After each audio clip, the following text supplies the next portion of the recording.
Hello everyone, I'm Chester44, also known as Fly, and welcome to this Let's Play of Pillars of Eternity 2, Deadfire. Last episode, we made our way to Ukaizo, defeated the Guardian at the gates, and have entered the place. We need to figure out a way to turn off this massive storm that is preventing us from going down to confront Eothas. Leave it to me. A tiny engraving reads, "In memory of Dumu, Tapua, and Tokima, Ngati's first chosen." Seems like we only have one room we can go into, one building we can go into. I believe this is probably the spire. Yep, Andra's spire.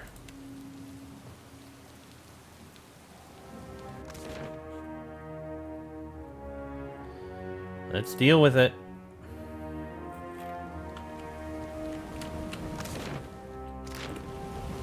Looks like this is where we're going to turn off the storm. Way over here. I guess this is what's got the storm running. Why not? Though the device atop the tower spins in wild, blurring revolutions, the air around it is still and calm. You stand in the eye of the storm which has cordoned off Wanderer's mortar from the rest of Eora for thousands of years. You see an antiquated control panel. It's levered and engaged in positions of activation. A deep percussion shakes the tower by its roots. Somewhere in the obscurity of the storm, Eothas rears back his fist to deliver a mighty blow. The control panel has weathered the millennia better than the rest of the city. A layer of dust covers its elegant glass tubes and engraved copper levers, which appear both intact and fully functional. Deactivate it. You grip the largest of the levers and bring it up to its starting position. The vibration of machinery gradually slows and turbulent winds grow calm.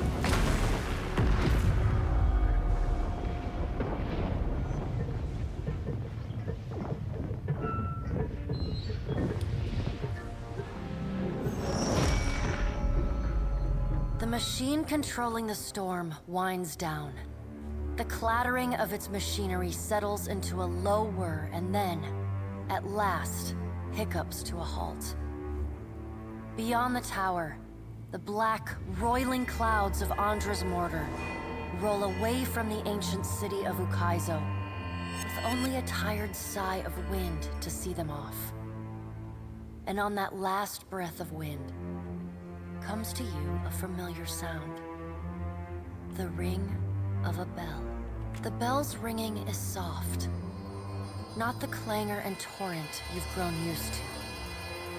It calls to your soul, and your soul yearns to follow it. Your soul flees from your body and into the beyond, chasing that sound. It leads you at last to Bareth's realm, to that cold platform and room of endless doors. Watcher, your journey nears its conclusion. The pallid knight stands before you, her gaunt face impassive.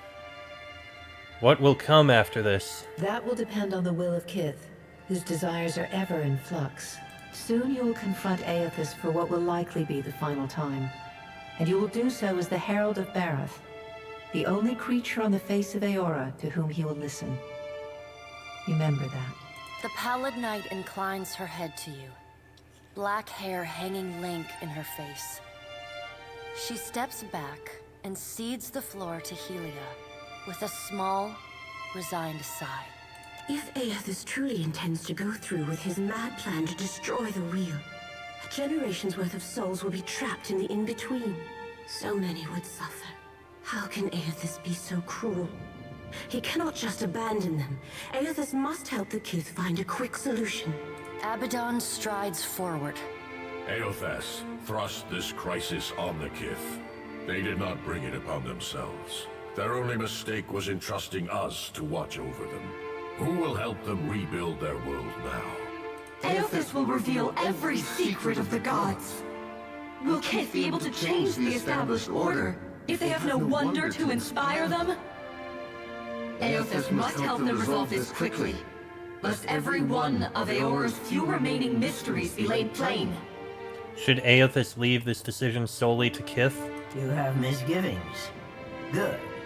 You should be wary of any help Eothas might offer you. With the wheel destroyed, Kith will tear themselves apart. It is the gods' duty to prevent that happening, lest they doom us all. And as Kith must be ruled, so too must the gods. I say that if Eothas is so eager to throw down the mantle of power and step aside, I shall take my rightful place as Queen of the Gods again. Kith are strongest when they follow our lead. And we are strongest when we lead in turn. United in purpose with the gods, Kith can accomplish things that without us, they could never have even begun. They must be shown their boundaries to surpass them. Kith will not solve Eothas' puzzle on their own. And without an established order to fight against, the bonds that bind them dissolve, and they fight amongst themselves. Woedica doesn't want them to solve this. She wants to be queen over you all. Woedica's firm hand is but the motherly smothering of Helia by another name. Mortals should have no special advantages. Only once Kith have striven to improve themselves through trial will they truly know their measure. Kith must suffer to find their strength if they are to survive the world into which Eothas drags them. Our intervention in your struggle would be a cruelty and counter to our purpose. He lets his words hang in the air for a moment. Gaze, level with your own. Indeed. Kith must discover for themselves what it is they are worth, and of what it is they are capable. What we do for them, they do not learn for themselves. Trial breeds ingenuity.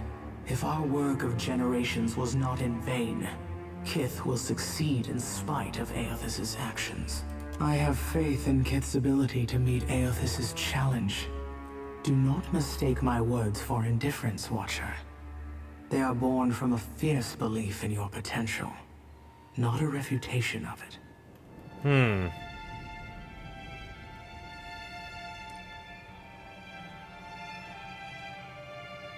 One of you has tried to convince me that mortals are destined to fail, but I don't believe it.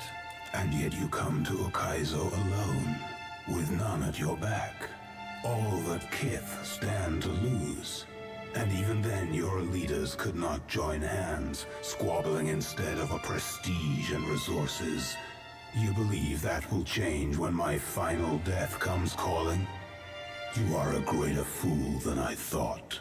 Margaret is blinded by her affection for mortals. She does not see that entropy is the destiny of all things. If Eothas were wise, he would destroy everything. End life. End reincarnation. End death. Kith have had their chance. It is time to let silence reign. As Rimmergon's words fade, the Pallid Knight returns.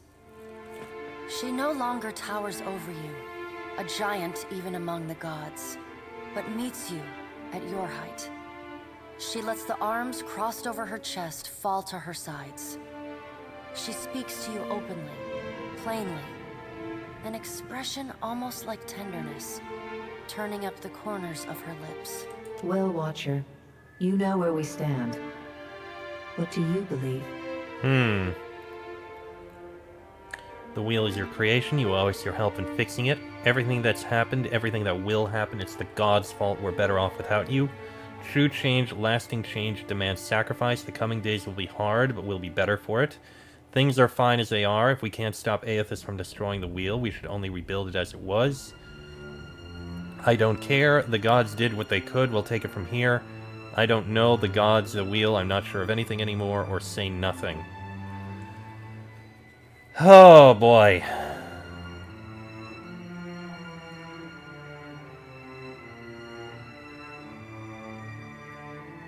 The wheel is your creation. You owe us your help in fixing it. The Pallid Knight raises one dark eyebrow. I did not conjure the wheel as you know it now from the air. It was built slowly, with great deliberation by Kith. It is as much your wheel as mine. Now the time has come for us to part, Watcher. I laid upon you a difficult duty, and you have discharged it well. You will be free of it in time, but not now. You have work to do yet. You are no stranger to hard choices. You killed Theos, and when his soul was laid bare before you, you chose to banish it to Braith Aemon. You gave him the justice you believed he deserved. I did indeed. Remember the strength it took to make that choice, and know that you alone may sway Eothas now. When you stand before him, choose your words carefully. The gods depart one by one in brooding silence. A solitary figure remains perfectly still until the last of her colleagues is out of earshot. Woedica peers down at you, a triumphant grin splitting her weathered features. Bareth is a fool if she thinks I'll let her enjoy the last word. You were trusted with a heavy responsibility, Watcher. Speaking for mortals, and representing their interests in the future to come. Indeed. Did my choices teach you anything about us? Instead of working with mortals, you came this far on your own. You rejected compromise, idealism, and the solutions of others. My every suspicion is confirmed. Society needs us. Eora searches for its queen, and finds only an empty throne. I won't disappoint my subjects for long. Before we part, what compelled you to reject every dissenting voice and go your own way?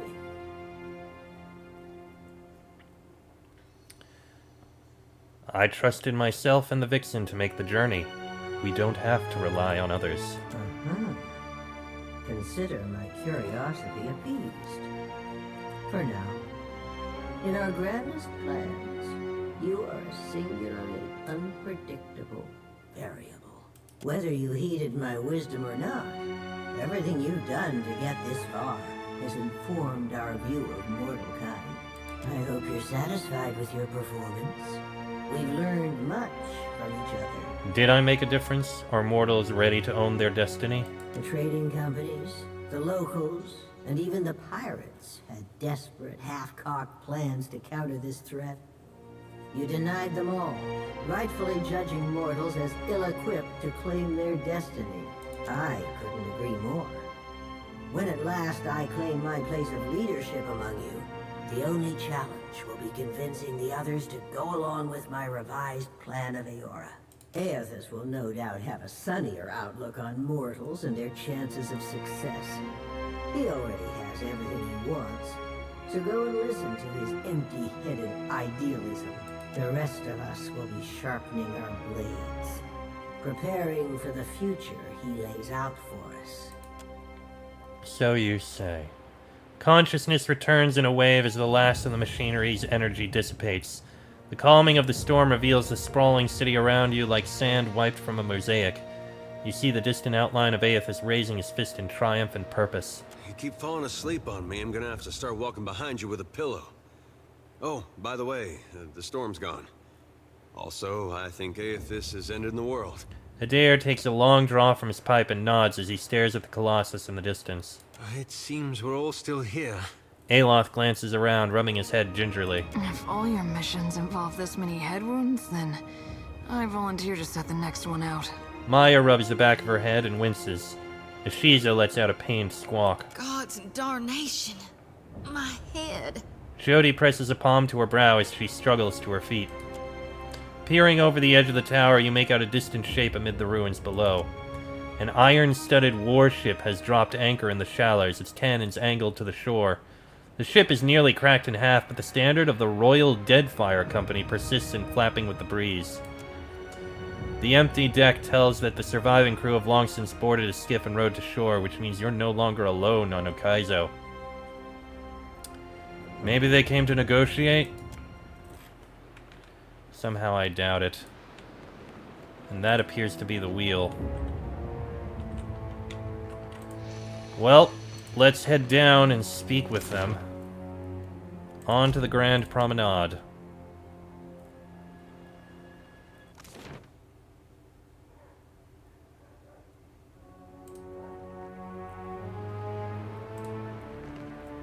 Hazanui Karu approaches, her weapon drawn. Her face is bruised and cut, and her uniform torn from the rough journey, but her eyes are clear and focused. On you. What you people from lush, bright lands fail to grasp is that Rauatai isn't a storm-tossed spit of land. It's the Kith who stand together there. Ukaizo belongs to us. We've earned it with blood and sweat, and no one shall take it from us now. Why are we arguing about this when Eothas is destroying the cycle? I can't stop him. Neither can you. But I can give my country a chance at weathering what comes next. Rauataians, defend Ukaizo! Well, fight it shall be. You are going to go ahead and... Oh, I guess it's gonna hit all of us, too.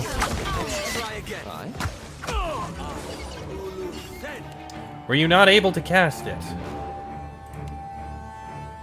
Okay, cast it again.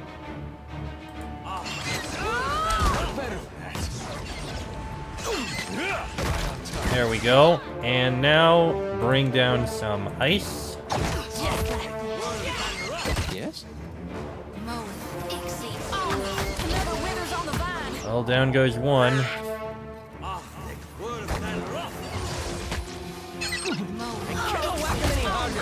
Down goes the weather mage.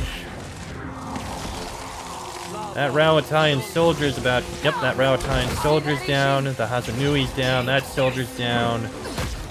And there goes him. Sucks that that had to happen, but... Didn't really have much of a chance. Hazanui's crested hat. It's just a hat. I shall. Okay.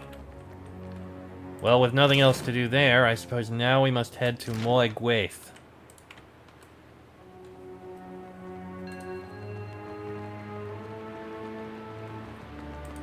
Surprisingly, we lost our rested bonus.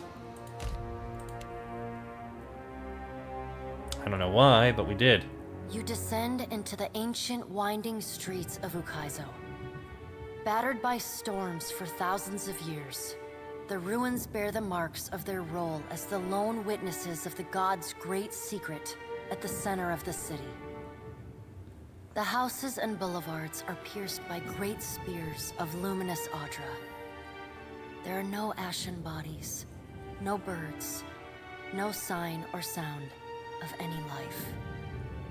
But with every step, the rhythmic pounding in the distance draws nearer.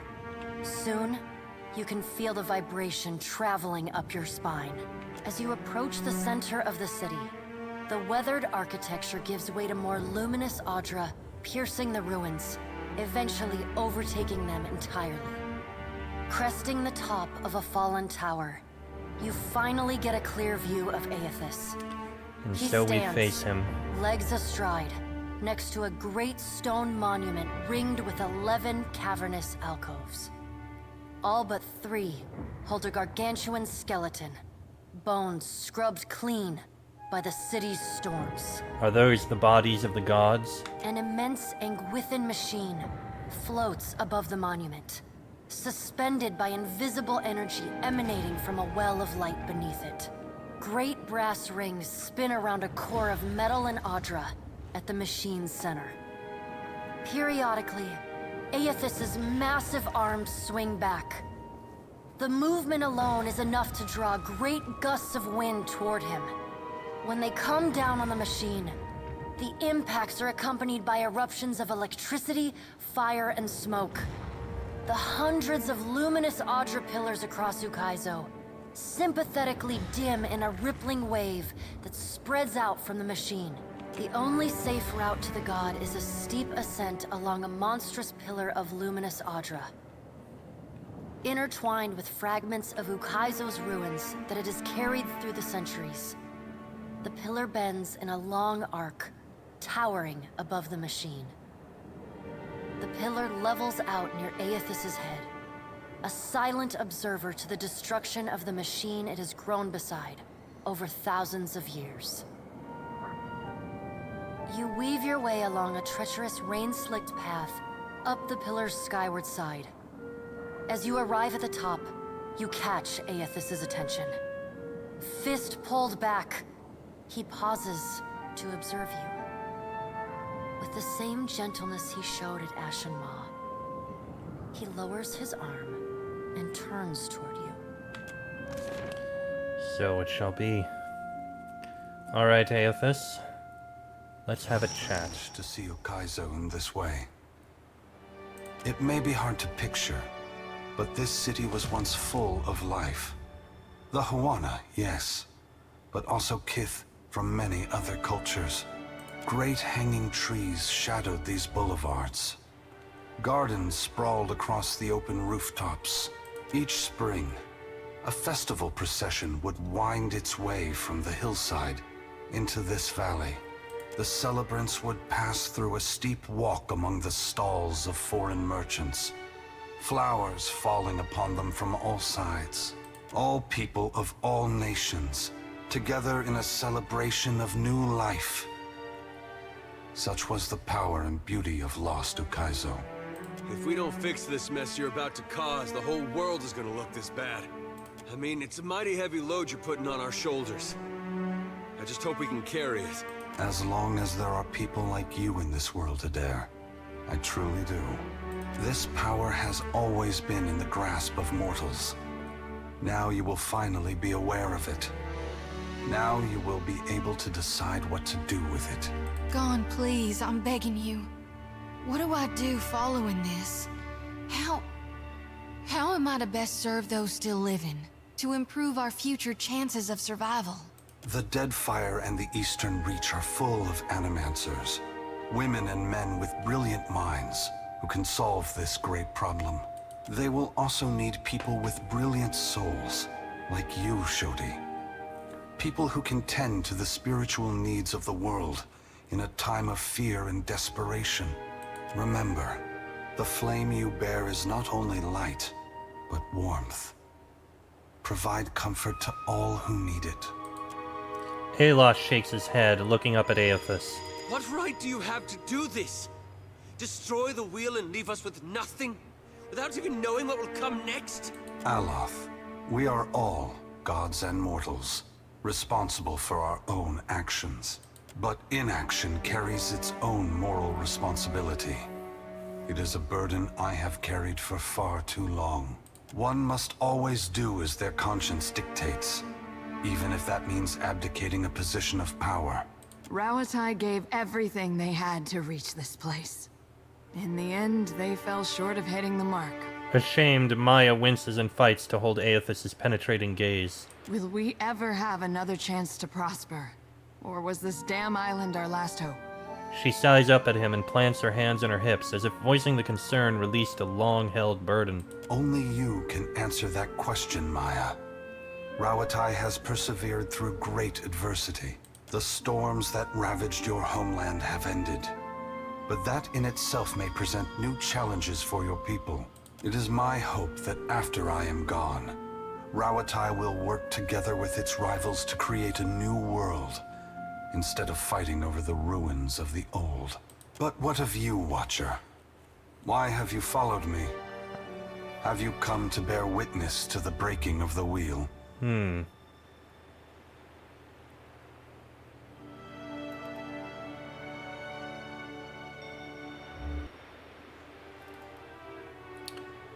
I've come to ask you to take pity on the mortals of this world who will suffer for your actions. It is pity for mortals that drives me, Watcher.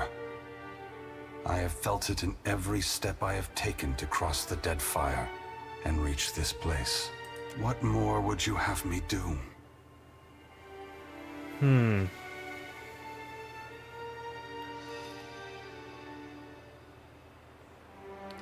Think of the souls that will be trapped in the in-between for all that time. They will be tormented until the wheel is fixed. It is true. While the eventual restoration of the wheel will bring them relief, they will suffer until that time comes. Thank you for making me think of the lost souls, Watcher. I will provide a haven for them after my work here is finished. Indulge me in a moment's curiosity. There is something I wish to know about Eora, about Kith, that I can only learn through your eyes. What could I know that you don't? You followed me all this way, dodging an armada, navigating an impenetrable wall of storms, voyaging across uncharted seas, besting a guardian who existed to bar your trespass, with the machinations of gods echoing in your ears, and you did so on your own. That is no small achievement. Kith across Eora will hear the tale of it, and look to you with awe. I believe that mortals possess the strength to collaborate and shape a future of their own design. Not all of my brothers and sisters agree. I had hoped your actions would set an example for the future, demonstrating the resilience and ingenuity of mortals when they work together. Coming to Ukaizo unencumbered by alliances proves a different point than the one I intended, but it is a valuable one all the same. What inspired your decision, Watcher? Did the choice echo your foundational beliefs? Or were you influenced by observation? The truth is, because doing so wouldn't have had them all work together. Instead, it would have actually favored Wodika if I had chosen one of them. I would have said, one of them must be the one to get to the end. They are not working together. They choose not to, and they choose to destroy the others so that they can win. That would basically just show Wodika correct, that you can't work together. This is me deciding to tell them, fine, if you won't work together, I'll make sure the job gets done.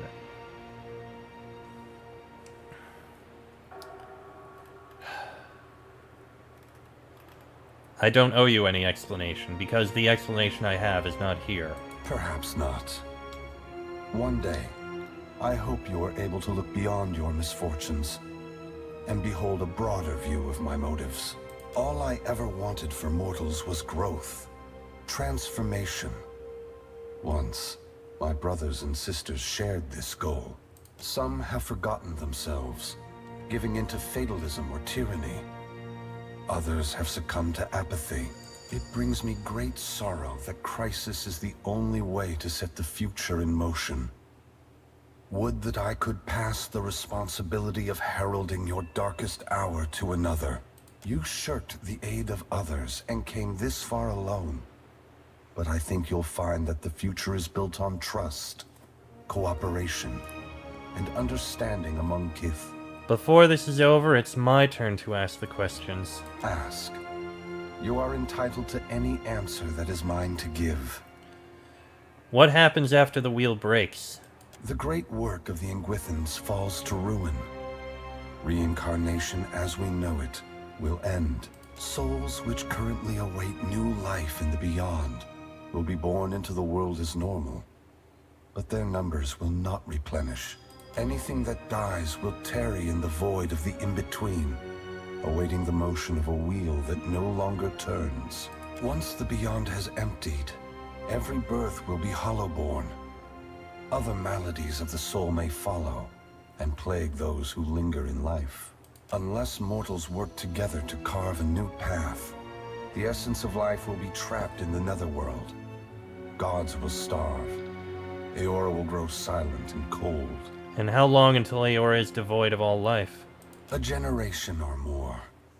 That much essence is already poised to flow into Eora. But unlike an hourglass, no amount of turning will compel the sand to reverse its course. Should you choose, you could lay down your burden and trust in your children's children to set matters right. That depends entirely on you. By your reckoning, there are still good years to come. By ours, time is short. I must ask, why won't reincarnation just go back to how it was before the wheels? When we tamed the cycle of reincarnation, we broke what had once functioned naturally and without intervention. The flow of essence will not normalize on its own. So it's your fault. Essence will simply pool in the void of the in-between, never passing through Adra networks to the beyond. The dead will be left to wander in darkness, confusion, and sorrow. Mortals aren't the only ones in jeopardy. What you're doing threatens the gods. Yes. They must work toward a solution or perish. If that task is beyond their skill, then they no longer deserve their position.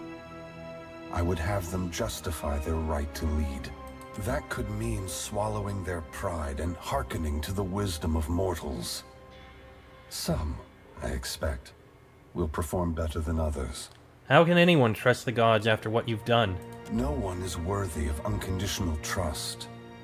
If you feel the gods are beyond forgiveness, then they don't deserve your obedience.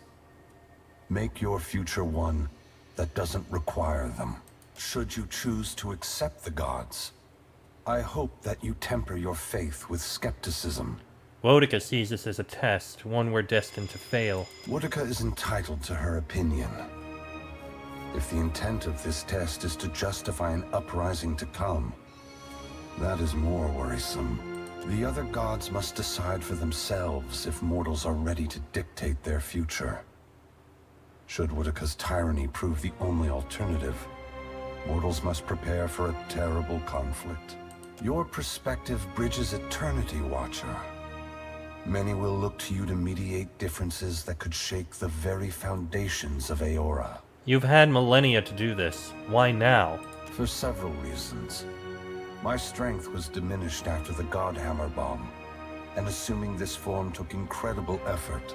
With so many vying for control of the Deadfire, I also saw a ripe opportunity for mortals to cast aside their differences and stand together as one. They have never been more powerful, more capable. Because of this, the gods must justify their importance or be proven obsolete. I also haven't forgiven you for Cadnua. I apologize, Watcher. There is nothing I can do to restore the glory of your hard-won and poorly situated estate. What happened to Cadnua was not personal in nature. I would have occupied the statue even if it was buried beneath Defiance Bay. Given your perseverance, I know that a second home cannot be distant in your future. You have only to seek it out. That's all then. So what happens next? I must attend to my final work now. I cannot delay any longer. You have carried a heavy burden across the Deadfire, Watcher. Before I go, I would rid you of it. No sooner have Eothas' words entered your mind than you hear one final dissonant ring of the chime within you, then silence. The knot that formed when the Pallid Knight first addressed you in the Beyond is now gone. You are free now. As free as any of us can be. Many will come to you for help in the years ahead. Animancers, priests, even the gods themselves. I have great hope for you. But always remember that your future is for you to decide. Use your freedom well. Eothas squares himself to the machine. Okay. As you move to a safe distance, he draws his fist back and resumes his assault. The blows rain down with increased fervor, but the machine perseveres in spite of his efforts. Spreading his arms wide, Eothas draws power from the luminous Audra clustered around the valley. The energy courses through his body, limbs overflowing with intense light and waves of heat. He returns to his task, each strike bringing with it the sound of cracking stone and twisting metal, the flickering of luminous Audra across Ukaizo. As the ancient machine finally begins to succumb to his strength, so too does Eothas' body, built to withstand the passage of thousands of years. The great Audra statue has finally been pushed beyond its limits. Cracks appear along the hands, then race up the arms. Eothas does not slow his assault, but continues unabated. Its brass rings twisted. The machine spins erratically but withstands the relentless barrage. Eothas stands astride it and pummels the base of the machine. Soul energy begins to flare out from the machine's heart, warping the air with the intense heat. Eothas drives his right fist into the machine's center. the core of Metal and Audra. The god lets out a deafening shout, something between a cry of anguish and a roar of exultation. You see Eothas' arm shatter upward from his hand through his elbow. A flash of light and heat bursts from the core, accompanied by a cacophony of destruction. The moment passes as Eothas' shout echoes throughout the valley. Your eyes begin to recover. The god's work is accomplished. The great machine of Ukaizo has been destroyed. The wheel has been unmade. Well, shit. As Eothas' voice fades, the enormity of what you've accomplished sinks in. You have confronted a god. You have rediscovered the ancient city where the wheel was forged, and you have seen the wheel shattered. What comes next is uncertain, but already the legend spreads of the Watcher, who survived Andra's mortar and stood toe-to-toe with Eothas. Maras Nua's body finally goes still amidst the rubble of the Angwithan machines, yet it continues to glow.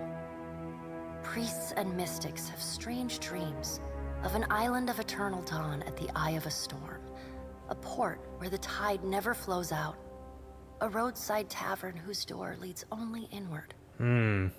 As a watcher, you see what these dreamers cannot. The souls of the departed drifting toward the Audra Colossus and the twilight afterlife within. Whether it is a temporary haven or a permanent end will depend on what the Kith of Eora are able to accomplish on their own. I see. So he remains steward over the afterlife. I guess that's what my words managed to persuade him to do. And while Maras Nua stands frozen over Ukaizo, the gods look on the labors of Kith, but they do not intervene. They watch and argue, wager and conjecture at how, or whether, mortals will solve the puzzle set before them. In reaching Ukaizo and facing Eothas, you have accomplished the impossible. And you have done it without the assistance of the great powers of Deadfire. Your feats capture the awe and imagination of a world that needs heroes more than ever. Some say your intervention prevented Eothas from a far worse act of destruction. Many believe you will be the salvation of Eora. With each day, your legend grows, as does the chaos in Deadfire. Indeed. Ukaizo remains unclaimed, and the Efekia Channel becomes the site of a near-constant battle as the Huana and the Rawatayans vie for control of the unprotected island. The Rawatayans rely on their cannons, and the Huana call forth massive waves and beasts of the deep to sink their foes. And while they chip away at one another, the Valians and the Principi pursue their own ends with increasing abandon. Emboldened by their rivals' distraction, the Valian Trading Company seizes territory and mines luminous Audra at a startling pace. Huana villages are left at the mercy of unscrupulous speculators, and resource-rich islands are swarmed and stripped. To support their operations, the Valian Trading Company begins shipping ever greater quantities of supplies and luminous Audra to and from the archipelago. This attracts the attention of the Principi, who target these ships with increasing aggression. The promise of fat prizes draws even more pirates to their ranks. The Rawatayans, as well as the Huana, are too busy to stop them. The mysterious deaths of Governor Clario and Storm Speaker Ikawa provoke hostilities between the Valian settlers and the Huawan residents. What starts with angry words escalates to retaliatory killings as each side blames the other. Well, shit. By the time anyone bothers to question the strange coincidences surrounding their deaths, including reports of a cloaked Omawi woman seen in both the port and the village, both sides have gone too far to turn back. As the balance of power changes in Deadfire, so too does Nekataka transform. With the major powers at one another's throats, Nekataka becomes a maelstrom of chaos. Spies and smugglers follow the flow of refugees into the city, where violence is commonplace. Ukaizo remains the coveted prize, and Nekataka fades into an afterthought. The Kahanga leadership takes responsibility for the welfare of the Raparu, and the Gullet starts to improve. What was once a den of crime, poverty, and illness slowly becomes a quiet haven for the Raparu. With Skiarilifus's essence still empowering the Water Shapers Guild, the practice of water shaping grows and flourishes in Neketaka, and its practitioners rise in prestige. They install conveyors in the falls that run through the city and craft sculptures for every street and plaza. Thus, the Water Shapers Guild becomes a power in its own right in the city of Neketaka. Well, I did well there. Your brief encounter with Letharn proves deeply influential for the children of the Dawnstars. He comes to recognize his nightmares and the scene at Hisongo as Eothas' final warning to his people. Unite in strength and faith, or perish forever. As word of Eothas' deeds at Ukaizo spreads, his fellow Dawnstars take this message to heart. The children of the Dawnstars respond to Eothas' sacrifice by taking up the lanterns and sickles of the Harvesters of Gone. They become pilgrims of essence, gathering souls across Aora and ferrying them to the haven within the Adra Colossus. Others will repair or rebuild the wheel one day. In the meantime, the Dawnstars will care for the souls of the dead. Well, okay then. Ruanu, the chieftain of the Huana at Tikawara, dies mysteriously. The tribe finds his body washed up on the same beach where Anaharu challenged him to the trial of waves. Some blame Anaharu's vengeful spirit. Others see it as Ngati's final judgment. And a few speak of a strange man seen lingering in the village. The leaderless tribe eventually scatters. Some head to Neketaka, while others seek out the Wahaki. Well, that's unfortunate. The dragon, Neraskirlas, no longer passes between Aora and the White Void, and the dead flow slowly breaks apart, exposing the temple long frozen within. Under Halfjorn's guidance, the Harbingers of Dusk resettle within Remergon's temple, vowing to forever protect it from the defiling touch of outsiders. Over time, the group becomes increasingly reclusive and fanatical, attacking any who dare approach their holy site. Oh, crap. In besting the Beast of Winter, you earned the Death God's mercy rather than his enmity. The deity remains characteristically unforthcoming about his decision, and you're left to wonder whether in doing battle with him in the White Void, you somehow furthered his apocalyptic ambitions. Once repaired, the Adra at the primal island of Kazuwari again pulses with the flow of soul essence between the here and the beyond. The feral life on the island flourishes, the jungles and veld growing ever wilder and resistant to settlement and exploration alike. The faces of the hunt continue to rule the Crucible and Galawain's, or rather, Tawamawai's name.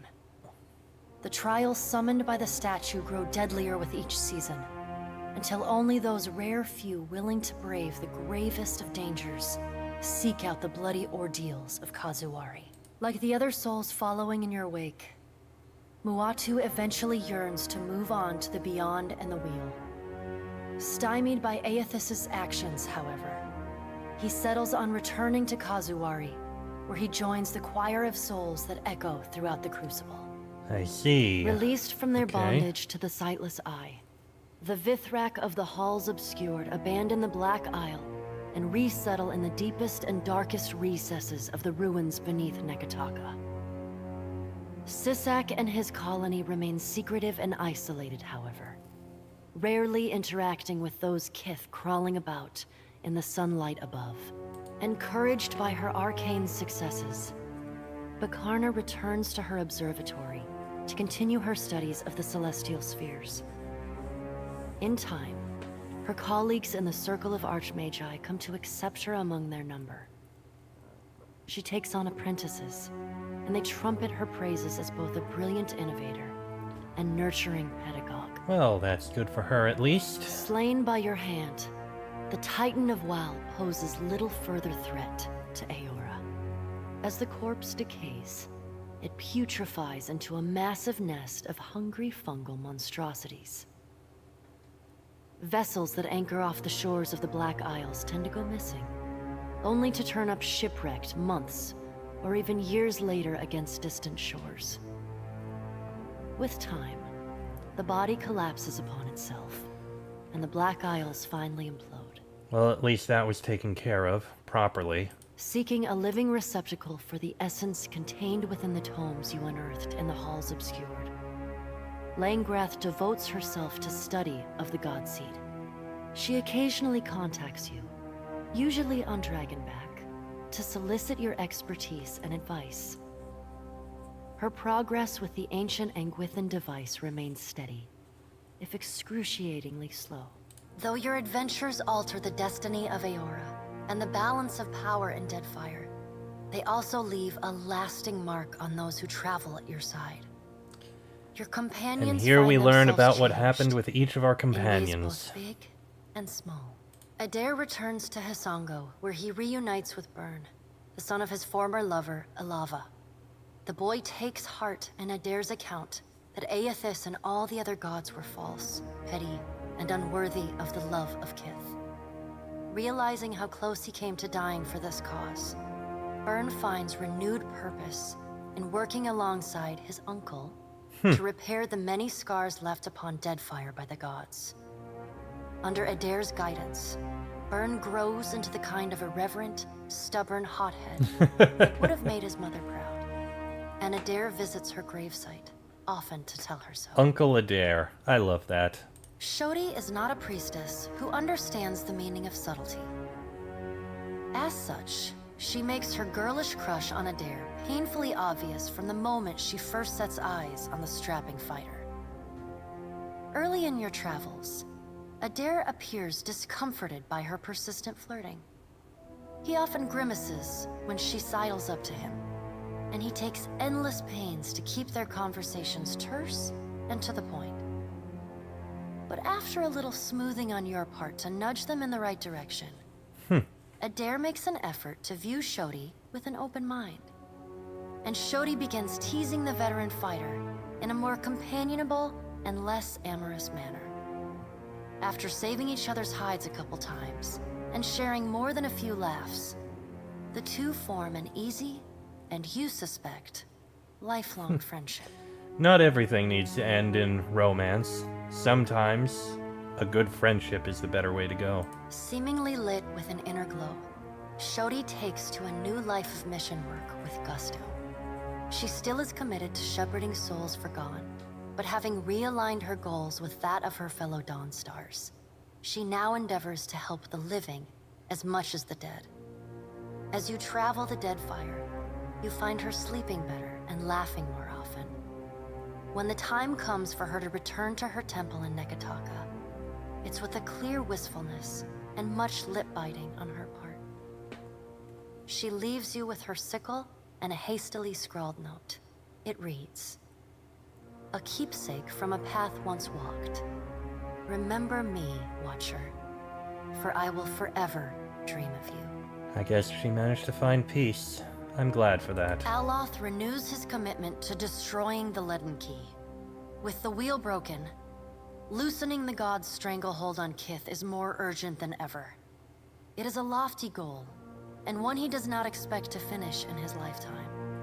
But if there's one thing he's learned from the Watcher, it's that a single person can change the world. I wish you the best, Aloth. You let Romaro go, and the former pirate ostensibly set sail for the trade lanes of the Eastern Reach, the Edier Empire, Old Valia, and the Republics.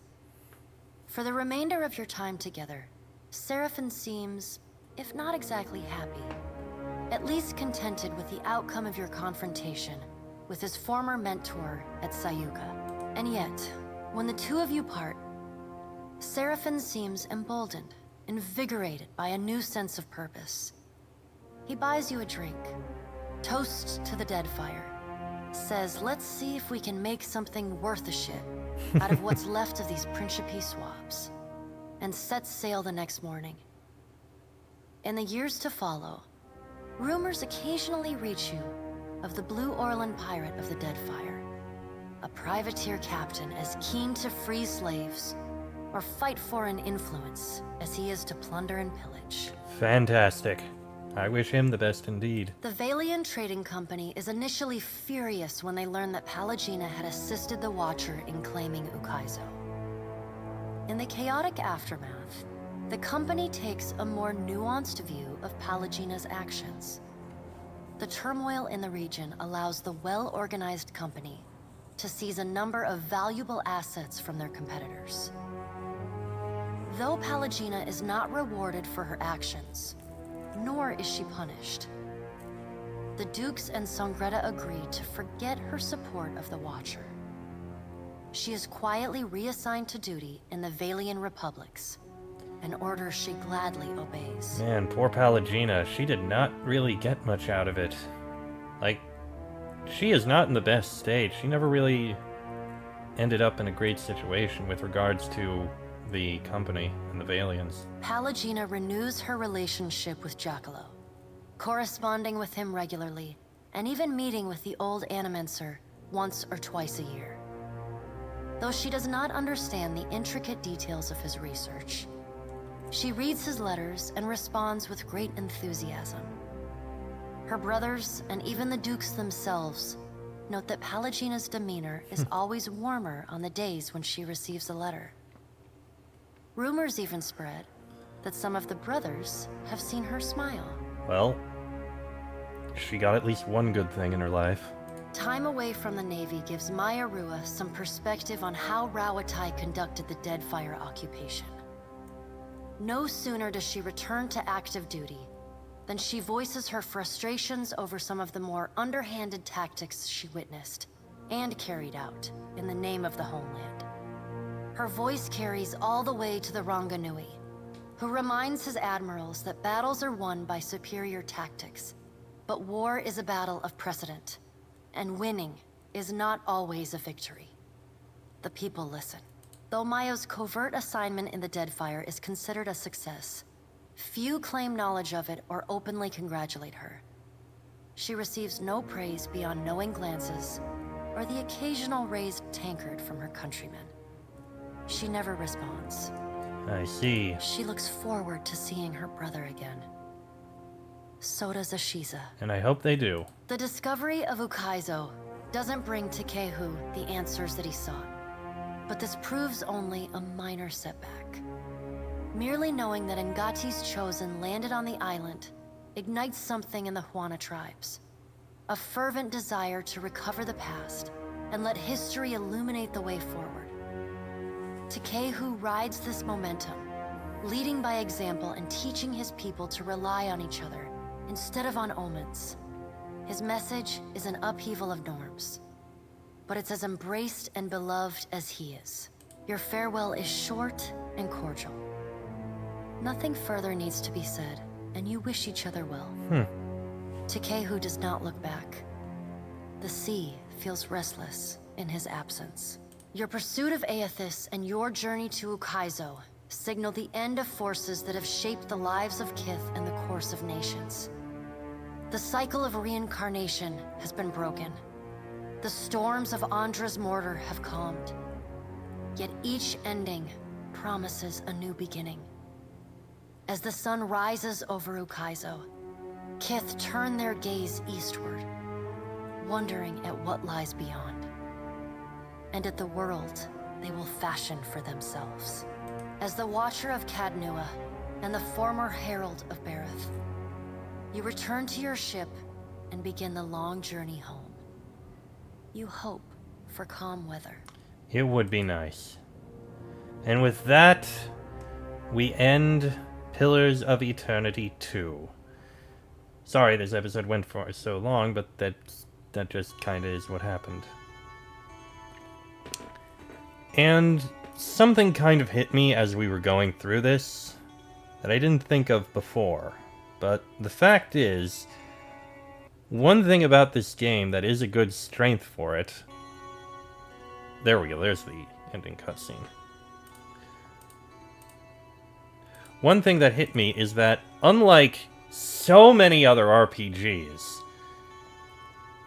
the conflicts between this are very much not good versus evil, or law versus chaos. It's nothing like the standard kind of way those ideas go. Every person, every conflict, the four groups, they all have good things and bad things about them. The conflicts are different kinds of conversations, different ways of looking into how things go. You're not trying to decide whether you want to go with the people who are good or the people who are evil, the ones who want to save the land and the ones who want to destroy it. You are effectively choosing between the pirates, who are in favor of, in many cases, freedom and the rights of the individual, the Valian Trading Company, who are in favor of making money and that sort of thing, the Rauataians, who want to conquer, admittedly not the best, and the Huana, who want to secure their own land, but in exchange will push out everyone else so that they can keep their own land as it is. So, and even the conversations with the individuals, with each of your companions, they're different as well. So, that's an interesting thing about this that can make it a much more complex game, and much more complex with ideas that are brought out by it. And I like that, even if I wasn't always sure what to choose.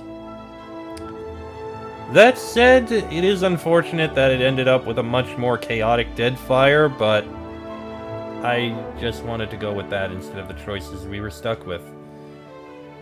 I needed to save the world, and they wanted to destroy each other in order to win. And supporting one wouldn't have gone against what Wodika wanted. Either way, this game is now done. What will be next? I have an idea. I'm not entirely certain, but I'm also aware that a sequel to this game is coming out, although it's a different kind of RPG.